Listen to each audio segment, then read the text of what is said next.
Hi there. Tonight, I'll be reading The Masque of the Red Death by Edgar Allan Poe, a haunting, beautiful classic. I hope you enjoy this quiet moment. The Red Death had long devastated the country.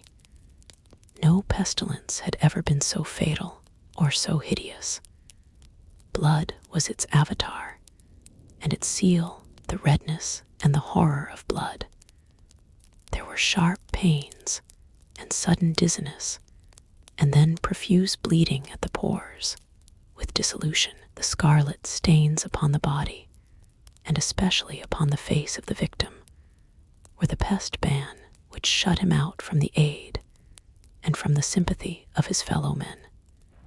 And the whole seizure, progress, and termination of the disease were the incidents of half an hour.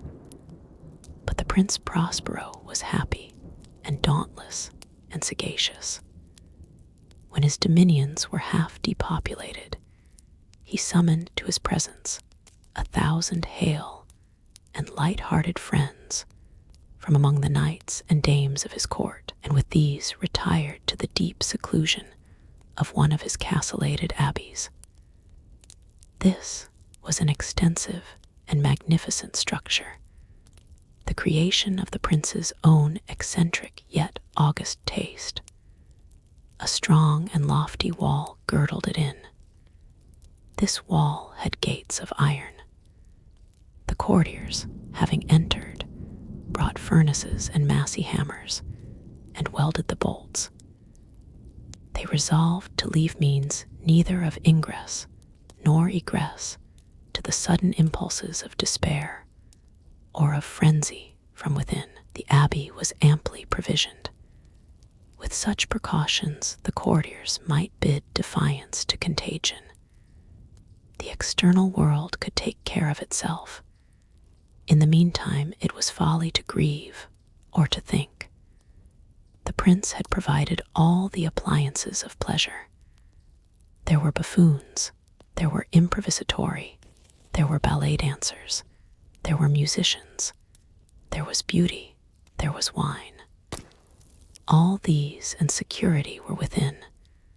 Without was the Red Death. It was towards the close of the 5th or 6th month of his seclusion, and while the pestilence raged most furiously abroad, that the Prince Prospero entertained his 1,000 friends at a masked ball of the most unusual magnificence.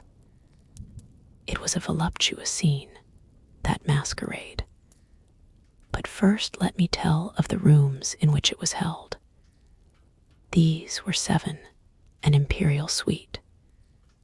In many palaces, however, such suites form a long and straight vista, while the folding doors slide back nearly to the walls on either hand, so that the view of the whole extent is scarcely impeded. Here the case was very different, as might have been expected from the Duke's love of the bizarre. The apartments were so irregularly disposed that the vision embraced but little more than one at a time. There was a sharp turn at every 20 or 30 yards, and at each turn a novel effect. To the right and left, in the middle of each wall, a tall and narrow Gothic window looked out upon a closed corridor which pursued the windings of the suite. These windows were of stained glass, whose color varied in accordance with the prevailing hue of the decorations of the chamber into which it opened.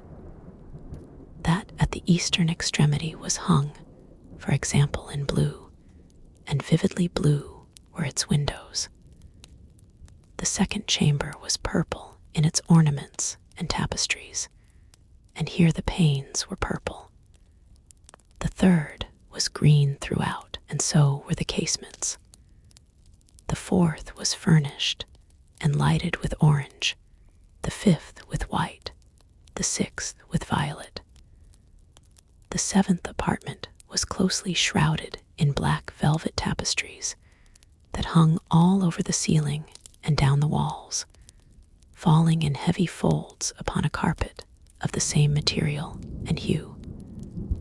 But in this chamber only, the color of the windows failed to correspond with the decorations. The panes here were scarlet, a deep blood color. Now, in no one of the 7 apartments was there any lamp or candelabrum. Amid the profusion of golden ornaments that lay scattered to and fro, or depended from the roof, there was no light of any kind emanating from lamp or candle within the suite of chambers. But in the corridors that followed the suite, there stood, opposite to each window, a heavy tripod bearing a brazier of fire that projected its rays through the tinted glass, and so glaringly illumined the room, and thus were produced a multitude of gaudy and fantastic appearances. But in the western or black chamber, the effect of the firelight that streamed upon the dark hangings through the blood-tinted panes was ghastly in the extreme, and produced so wild a look upon the countenances of those who entered, that there were few of the company bold enough to set foot within its precincts at all. It was in this apartment, also, that there stood against the western wall a gigantic clock of ebony. Its pendulum swung to and fro with a dull, heavy, monotonous clang.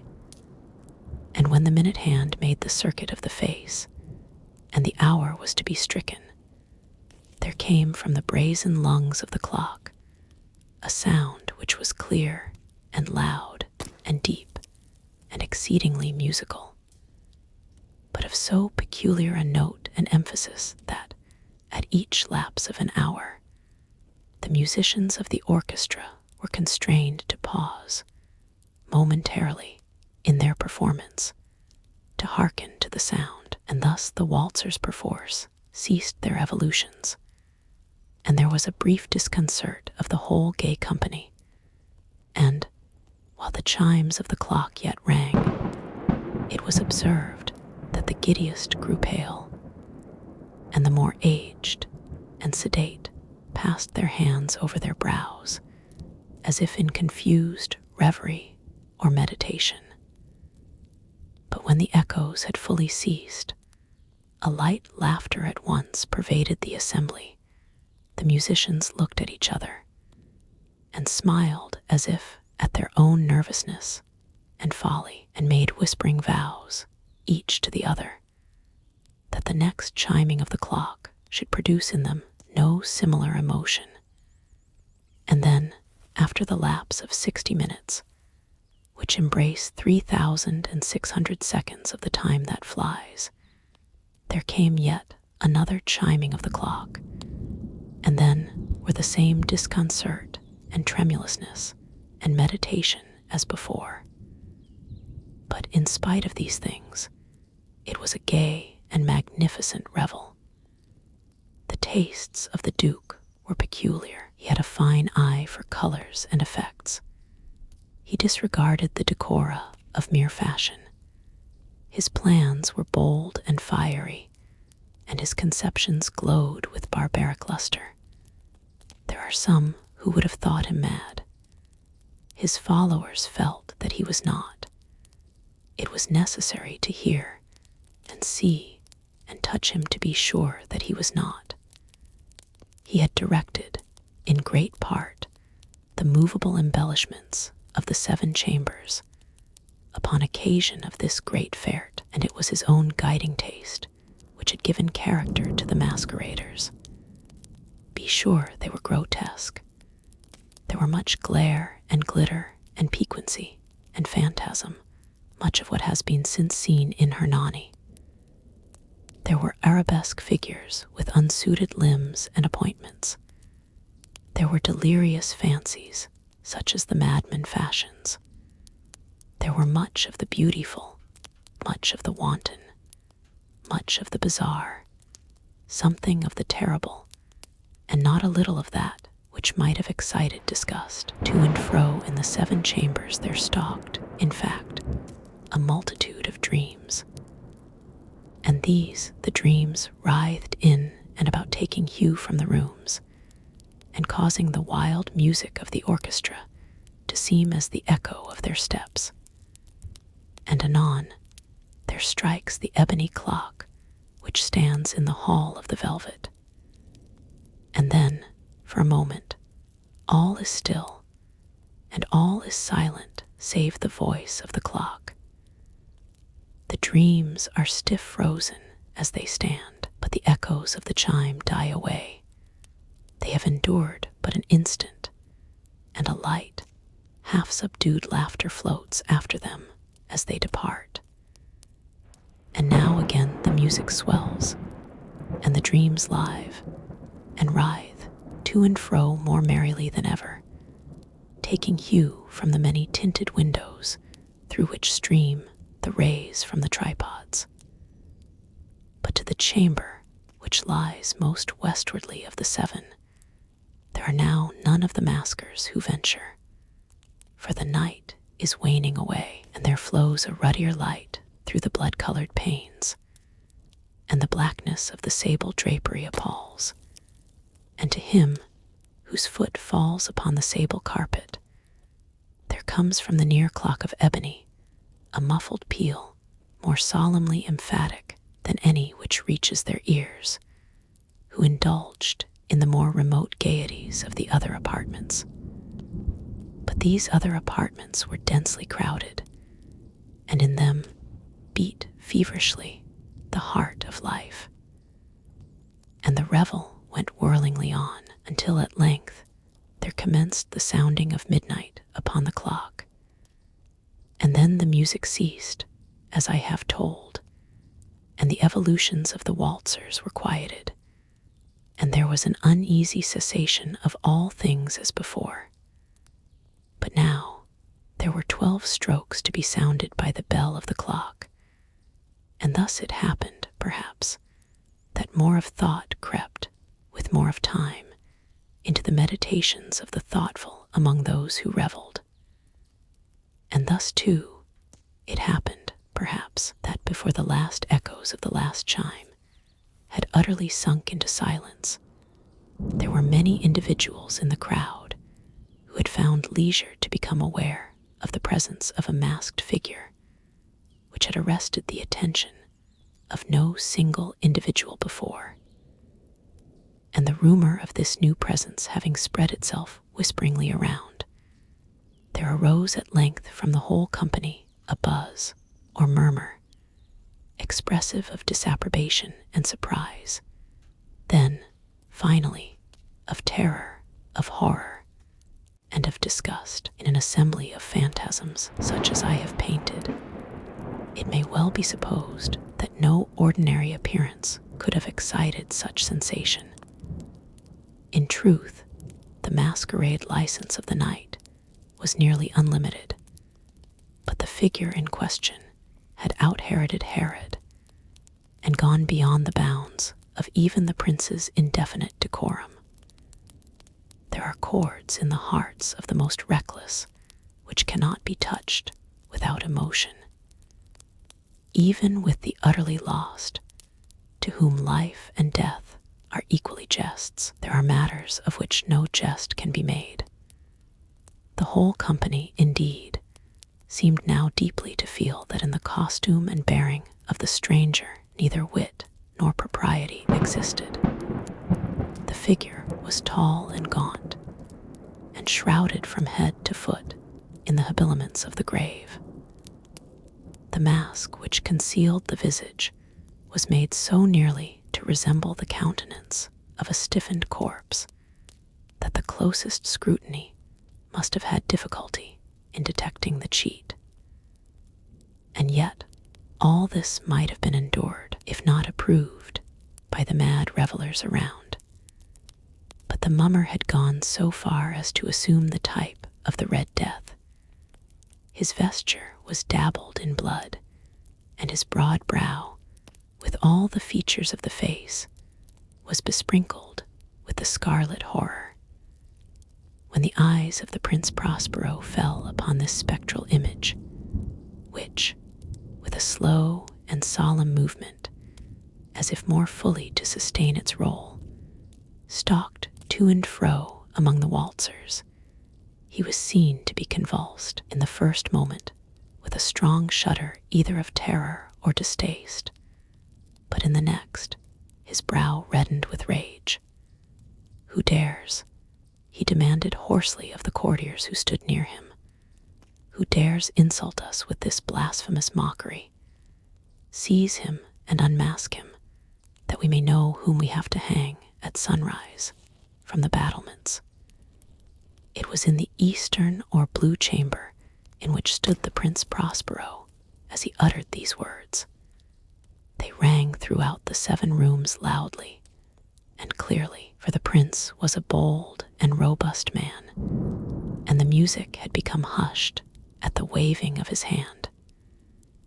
It was in the blue room where stood the prince, with a group of pale courtiers by his side. At first, as he spoke, there was a slight rushing movement of this group in the direction of the intruder, who at the moment was also near at hand, and now, with deliberate and stately step, made closer approach to the speaker, but from a certain nameless awe with which the mad assumptions of the mummer had inspired the whole party, there were found none who put forth hand to seize him, so that, unimpeded, he passed within a yard of the prince's person, and while the vast assembly, as if with one impulse, shrank from the centers of the rooms to the walls, he made his way uninterruptedly, but with the same solemn and measured step which had distinguished him from the first, through the blue chamber to the purple, through the purple to the green, through the green to the orange, through this again to the white, and even thence to the violet, ere a decided movement had been made to arrest him. It was then, however, that the Prince Prospero, maddening with rage and the shame of his own momentary cowardice, rushed hurriedly through the 6 chambers, while none followed him on account of a deadly terror that had seized upon all. He bore aloft a drawn dagger, and had approached in rapid impetuosity to within 3 or 4 feet of the retreating figure, when the latter, having attained the extremity of the velvet apartment, turned suddenly and confronted his pursuer.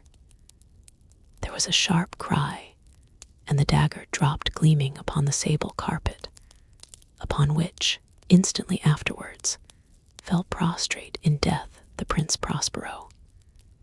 Then, summoning the wild courage of despair, a throng of the revelers at once threw themselves into the black apartment, and seizing the mummer, whose tall figure stood erect and motionless within the shadow of the ebony clock, gasped in unutterable horror at finding the grave cerements and corpse-like mask, which they handled with so violent a rudeness, untenanted by any tangible form. And now was acknowledged the presence of the Red Death.